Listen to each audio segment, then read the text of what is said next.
बिहार ने एक बार फिर से राष्ट्रीय राजनीति और इस देश को झकझोरा है।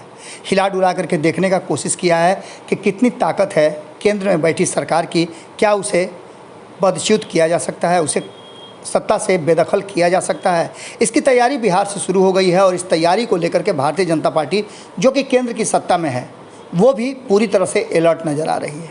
आपको पता है कि बिहार में हाल फिलहाल में ही सरकार बदली है। भारतीय जनता पार्टी के साथ थे नीतीश कुमार, उन्होंने पाला बदल के अब महागठबंधन के साथ अपनी सरकार बनाई है और काफ़ी खुश नज़र आ रहे हैं। इतना ही नहीं, नीतीश कुमार अब देश में एक बड़े बदलाव की तैयारी का हिस्सा बन गए हैं। ये हम पहले से आपको बताते आ रहे हैं कि भारतीय जनता पार्टी को जब नीतीश कुमार भारतीय जनता पार्टी विरोधी गठबंधन के हिस्सा होंगे तो भारतीय जनता पार्टी की मुश्किलें बढ़ेंगी।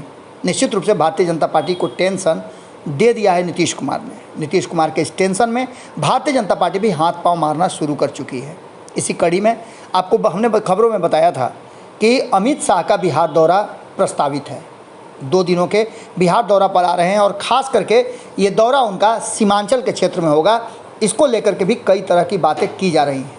कहा जा रहा है कि सीमांचल के क्षेत्र में जिसका कि संदेह व्यक्त किया जा रहा है, संभावनाएं व्यक्त की जा रही है जदयू और आरजेडी की तरफ से कि अमित शाह सीमांचल के क्षेत्र में आकर के कहीं ना कहीं बिहार में माहौल बिगाड़ना चाहते हैं।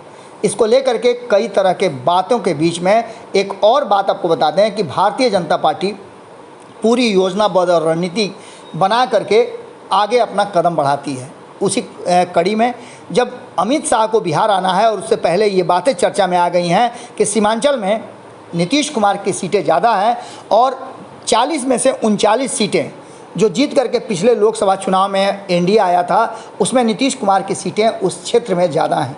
इसके साथ ही अन्य दलों के भी सीट हैं। एकमात्र सीट कांग्रेस के खाते में गया है और उसी पर खास करके अगर कहा जाए तो भारतीय जनता पार्टी की नज़र है।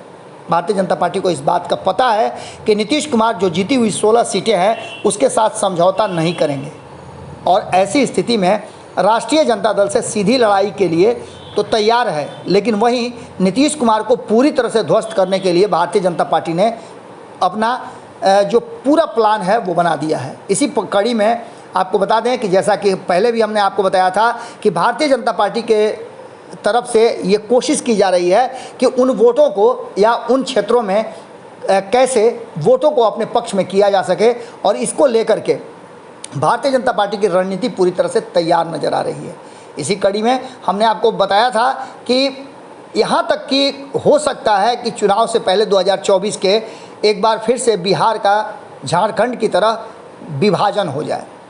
एक तरफ जहां सीमांचल को लेकर के चर्चा तेज है, वहीं आपने देखा होगा कि किस तरह से मिथिलांचल को लेकर के भी डिमांड चल रहा है। लेकिन मिथिलांचल से ज़्यादा सीमांचल को अलग करने की बात तेज़ी से अब चर्चा का विषय बन गई है। राजनीतिक गलियारे में इसकी चर्चा खूब हो रही है कि बिहार और ख़ास करके कहा जाए तो पश्चिम बंगाल के कई क्षेत्रों को मिला करके, कई ज़िलों को मिला करके एक राज्य बनाने की जो कवायद है वो भीतर ही भीतर शुरू हो चुकी है और वो केंद्र शासित प्रदेश के रूप में देखने को मिल सकता है। ऐसी स्थिति में शेख हसीना से मुलाकात हुई है प्रधानमंत्री नरेंद्र मोदी की। दोनों ने एक दूसरे की तारीफ़ की है और ये उसी कड़ी से जोड़कर देखा जा रहा है कि सीमांचल में अमित शाह के दौरा और उसके ठीक पहले शेख हसीना से बातचीत, प्रधानमंत्री नरेंद्र मोदी की मुलाकात निश्चित रूप से एक बड़े रणनीति का हिस्सा मानी जा रही है।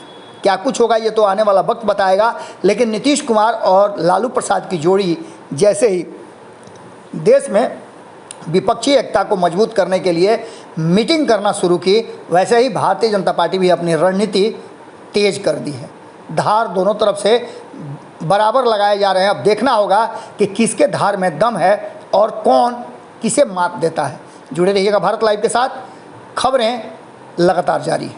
अगर ये वीडियो पसंद आई और वह बिहार के राजनीति और बिहारियत से सरोकार रखेनी तो सब्सक्राइब बटन दबा के चैनल के सब्सक्राइब कर ली। ओजे एगो घंटी बा, ओकरा बटन दबा देला से कुल सटीक और मारक खबर रुआ मुफ्त में मिल जाई। अगर रुआ पत्रकारिता के हमनी के नया प्रयोग में सहयोग कर चाहतानी तो ज्वाइन बटन दबा दी।